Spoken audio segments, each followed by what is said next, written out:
যে দেশের রাজনীতি যেভাবে পরিচালিত হয় সেই দেশের কর কাঠামো সেভাবেই পরিচালিত হয়। এবং আমরা যদি খেয়াল করি, কেন তলানিতে, কেন এটা লজ্জার, কেন এটা আমাদের জন্য এরকম? কারণ এখানে উল্লেখ করা আছে পৃষ্ঠপোষকতার সংস্কৃতি, অর্থাৎ পুরোটা হচ্ছে এসআরও বাণিজ্য।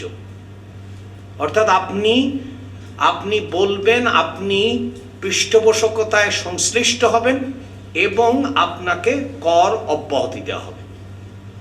এর তো ভরি ভরি নজির আছে এবং এটাই মূল অসুখ। অসুখটা হচ্ছে যে রাজনীতির ভাবে, অর্থাৎ বৈধতা থাকবে না, যেটা আমেরিকা বিপ্লবের মূল সূত্র ছিল, যে আপনাকে যদি প্রতিনিধিত্ব না থাকে তাহলে কর দেয়া যাবে না।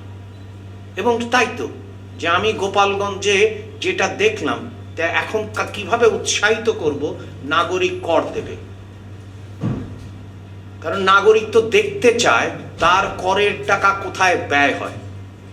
আমরা কেন আসলে সোশ্যাল কন্ট্রাক্টের কথা বলি, সামাজিক চুক্তি কেন ভেঙে পড়েছে, কেন আজকে দরকার হচ্ছে এই বিষয়গুলো আমি জানি না।